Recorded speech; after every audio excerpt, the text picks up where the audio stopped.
I didn't ask why I'd been uninvited. I didn't beg for a spot on that trip. I just sat there and listened as my daughter-in-law told me her mother didn't want me coming along. Then I opened my banking app and cut off every single dollar they thought was going to keep flowing. A week later, they'd called me 50 times. "My mom doesn't really want you there, Helen. It's just better this way." That sentence sliced through the silence of my cozy kitchen in Charleston like a serrated knife. I was sitting by the window, looking out at my hydrangeas, while my daughter-in-law Brooke spoke on the other end of the line. Her voice was cool, almost clinical, as if she were giving me a weather report rather than talking about the family vacation to the Colorado Rockies. "Her mother," I repeated calmly. I didn't feel a tremor in my voice, just a deep, crystalline realization. "We're talking about the trip I put $6,000 towards so you guys could afford that luxury resort." There was a brief pause. I heard the faint clink of a glass on her end. "Don't take it the wrong way," Brooke continued. "She just feels like you'd be a bit of a buzzkill.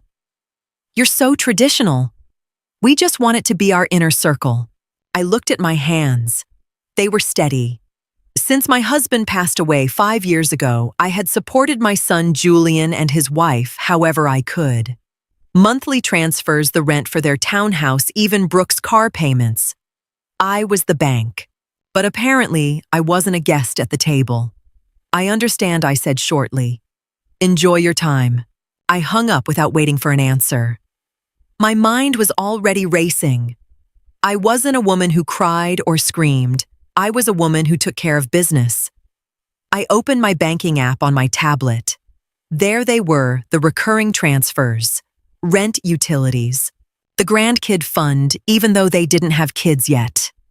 Thousands of dollars flowed from my account to theirs every single month. My finger hovered over the delete button. A moment of hesitation.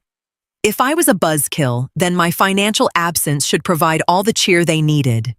With a few precise clicks, I ended years of support. I didn't feel rage, just a strange, cold sense of relief. When I turned off the tablet, the house was as quiet as before, but something fundamental had shifted. I knew this was only the beginning. The next morning started like any other. I brewed a strong cup of coffee and enjoyed the stillness. Normally, I might have called Julian to ask if they'd arrived safely. Not today. I looked at the guest room downstairs. It was stuffed with Brooke's old designer bags and Julian's sports gear that they were storing because their place was too small. I grabbed some heavy-duty boxes from the garage. Without rushing, but with total focus, I started packing their things. I wasn't angry. I was just decluttering. If I wasn't part of the vacation plans, why should my home be a free storage unit for people who found my presence stifling? I labeled every box clearly: Brooke, clothes, Julian, hobby. In the afternoon, I drove downtown. I bought a ticket for a solo cultural tour of Savannah, a trip I'd wanted to take for a long time but never had the chance, because I always had to be available for the two of them. Standing at the counter, I felt a new lightness. I was 65, healthy and financially independent. Why had I spent so long feeling like a beggar in my own family? That evening, I checked my phone. No messages. They were probably already in the mountains ordering expensive wine and laughing about the traditional mother sitting quietly at home. They had no idea the faucet had run dry. Banks don't process everything over the weekend, but the cancellations were already in the system. I sat on the patio with a book. The garden needed some work, and I decided right then to hire a professional landscaper. The money I was no longer sending to Denver would do a lot of good right here. It was a beautiful evening, almost peaceful, if not for the looming shadow of what was coming. Tomorrow was Monday, the first business day of the month. The day their rent was due. I put my phone in a drawer and went to sleep. At exactly 9 o'clock Monday morning, I was eating breakfast when my phone started vibrating in the drawer. I left it there. I knew exactly what had happened. The transfers had failed. In Julian and Brooke's world, that was a catastrophe because they lived month to month, always right at the limit of my generosity. After the third call in 10 minutes, I pulled the device out. 10 missed calls from Julian, 3 from Brooke. Then the first text. Mom is there, a problem with the bank. The rent payment bounced. I sipped my tea. It wasn't a bank problem. It was an account holder decision. I didn't reply. Instead, I called a local locksmith. It was time to change the locks. Not because I was afraid, but because Julian still had a key and I wanted total control over my private space. Can you be here this morning? I asked. Perfect. While the locksmith worked, more messages flooded in. The tone shifted quickly from concern to accusation. We're sitting here at the hotel and Brooke's credit card was declined because the backup account is empty. What is going on? Julian wrote. It was fascinating to see how fast the mask of concern slipped when the money stopped. I paid the locksmith in cash and held the new shiny keys in my hand. A small step, but a major symbol. My house was fully mine again. I finished packing the last of their boxes and stacked them neatly in the garage. In the afternoon, Julian called again. This time I picked up. His voice sounded frantic. I could hear the mountain wind whistling in the background. Mom, finally. Didn't you see the messages? We have a massive financial crisis over here. Hi, Julian, I said calmly. I don't have any financial crisis. My accounts are perfectly balanced. There was a long silence on the other end. I could practically hear him trying to process what I just said. What is that supposed to mean, Helen? Brooke's voice suddenly barked in the background.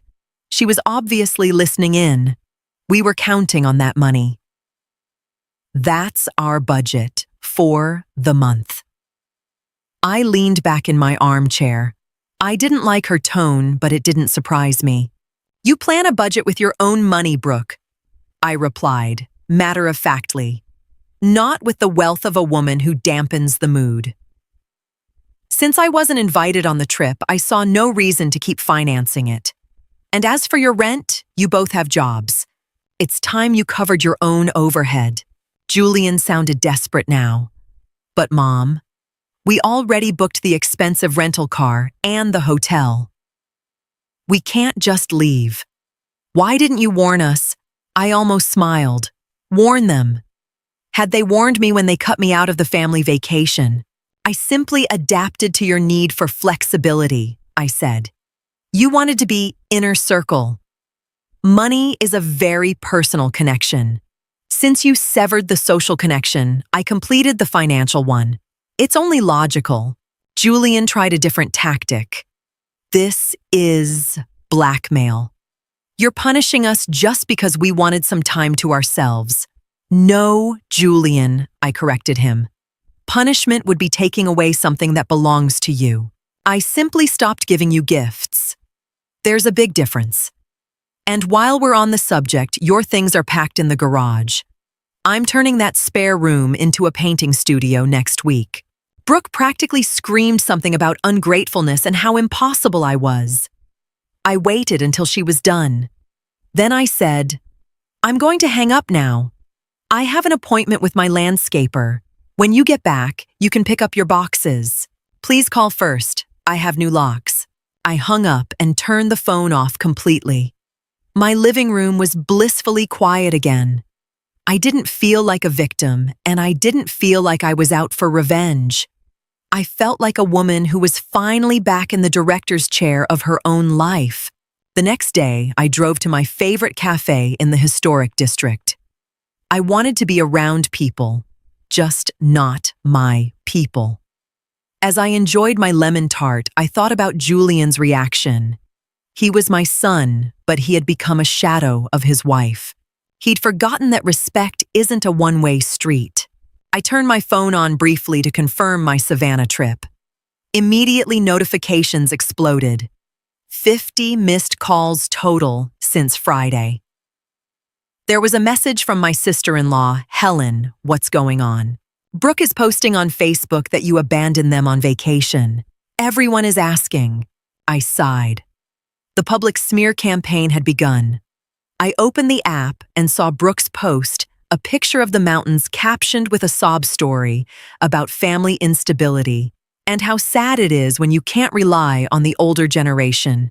The comments were a mix of prayers and, "So sorry you're going through this." Normally, I would have been mortified, but today was different. I typed a short, factual comment, "Dear Brooke, I'm so glad you're enjoying the trip. I didn't realize you defined reliability as my $6,000 monthly allowance. I thought family meant mutual respect, not just a recurring wire transfer.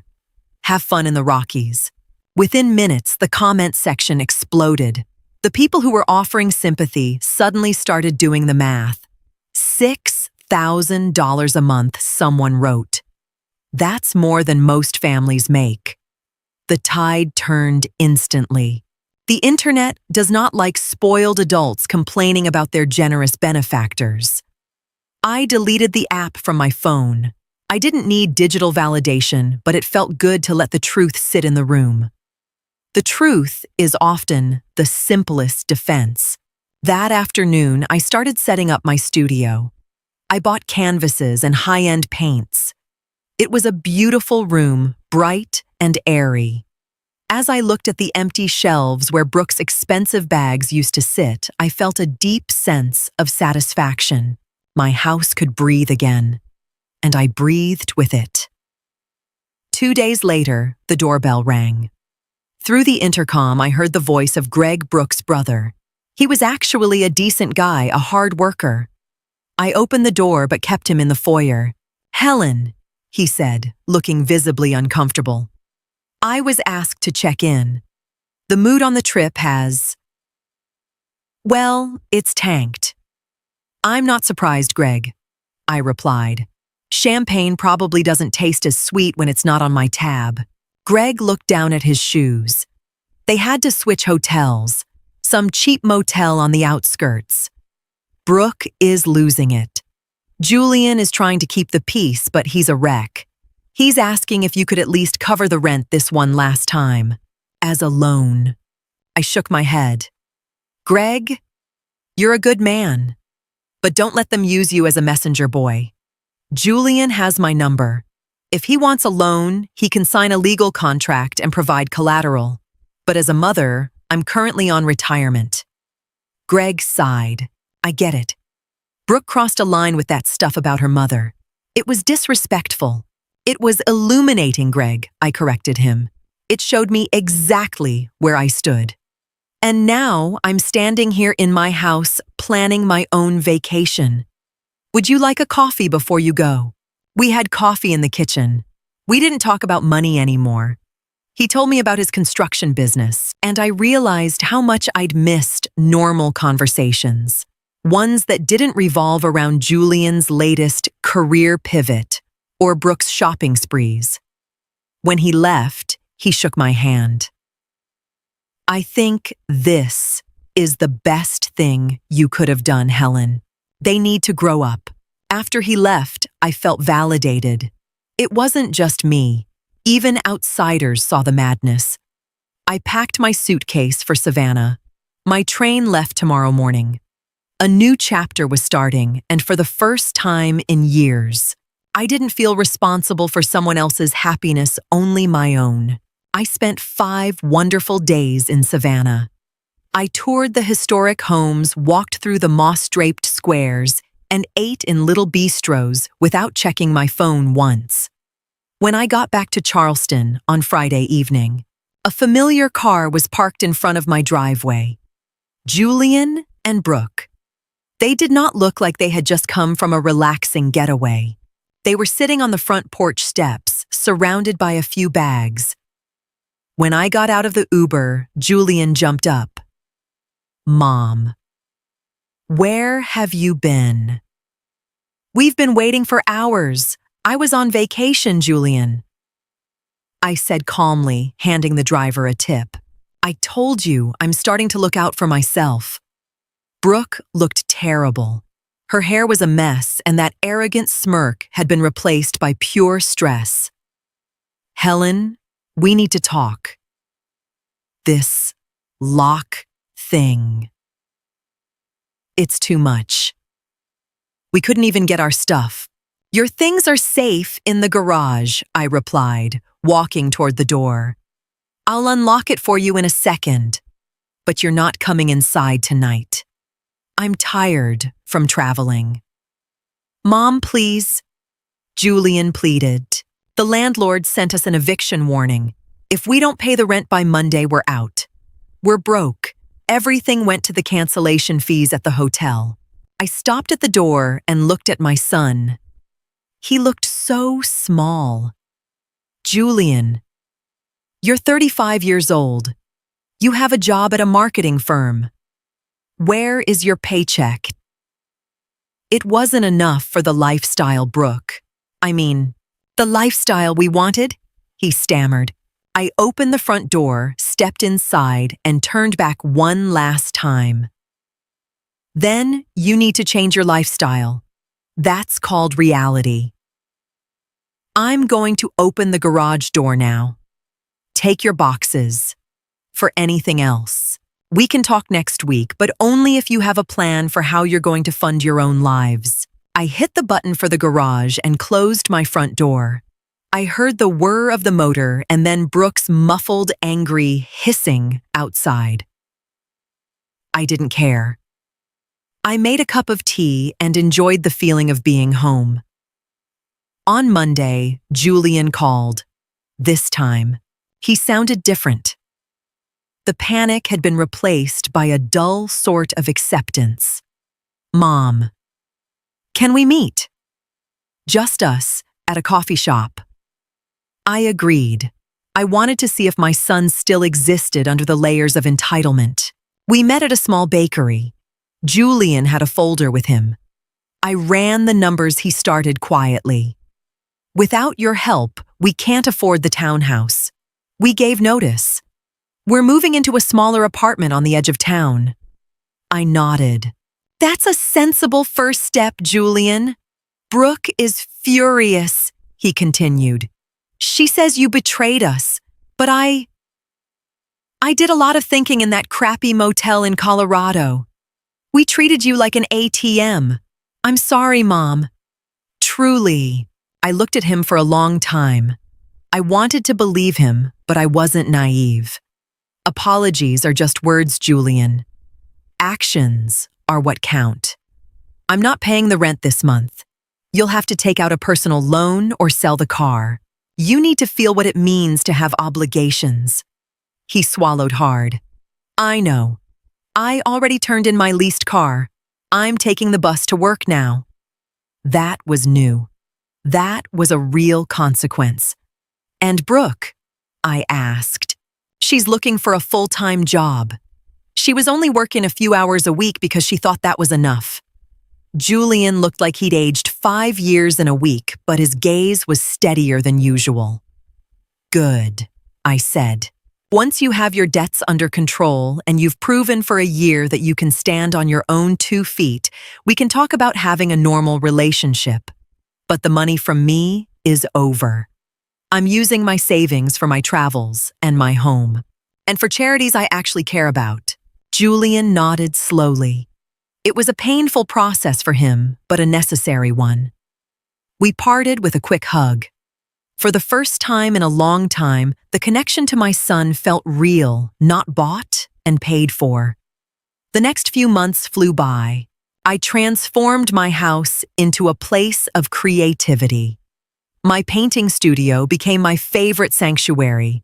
I found new friends in an art class, people my age, who had similar stories of letting go of their adult children.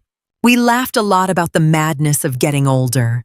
I heard from Julian regularly, but less frequently. He stopped sending me lists of bills and started sending me photos of his new, modest apartment. He seemed prouder of those 600 square feet than he ever was of the flashy townhouse. He told me he'd learned to cook because DoorDash had become too expensive. Brooke kept her distance. That was perfectly fine with me. She couldn't get over the fact that the old lady had fought back. It was a necessary distance. Without her constant influence, Julian started acting more like the boy I'd raised, grounded and honest. One day, I got a letter from Brooke's mother. She apologized in winding, flowery sentences for the misunderstanding before the trip. She claimed she hadn't known how much I was supporting them.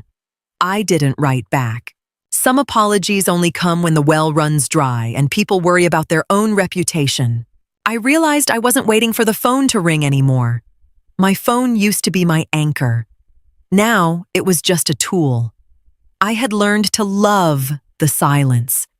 When you stop tying your expectations to others, you rarely get disappointed.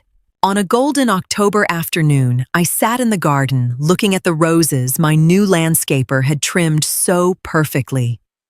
I felt rich, not because of the balance in my bank account, but because of the freedom in my head. I'd had the courage to say no, and the world hadn't ended. In fact, it had become much clearer. It was Christmas. The first Christmas we celebrated under the new rules. Julian and Brooke came to visit, but not to stay. We had agreed they would come over for 2 hours for coffee. They brought a cake baked by Julian himself. The atmosphere was polite, almost a little formal, but there was no poison in the air. Brooke had become quieter. She wasn't wearing new jewelry. She just had on a simple blouse. She seemed to have understood that her games held no power here. We talked about the weather, Julian's job, and my plans for a trip to Italy in the spring. "You seem so different, Mom," Julian said as he followed me into the kitchen to help with the dishes. "I'm just being myself, Julian," I replied, smiling at him, without the burden of having to buy someone's time. Julian lowered his head. "I'm sorry it had to get to that point. But you were right. We were being parasites. That's in the past," I said firmly. "What matters is that you're responsible for your own life now. That's the greatest gift I could give you, even if it felt like a punishment at the time." When they left, I waved to them from the porch. I closed the door, turned off the Christmas lights, and sat down in front of my fireplace. The house was warm, smelling of cinnamon and pine needles. I looked at my phone, sitting on the table. No 50 missed calls, no desperate texts. Just one message from my new friend from the art class, wishing me a Merry Christmas. I leaned back and closed my eyes. I had lost my family as I knew it, but I had found a new kind of relationship, one based on reality, not dependency. And most importantly, I had found myself again. Money can buy a lot of things: mountain vacations, expensive rent, and the illusion of closeness. But peace, real deep peace, only comes when you're willing to pay the price of the truth. I had paid it, and it was worth every cent. Outside, it began to snow lightly, and inside my home, there was the most beautiful silence in the world.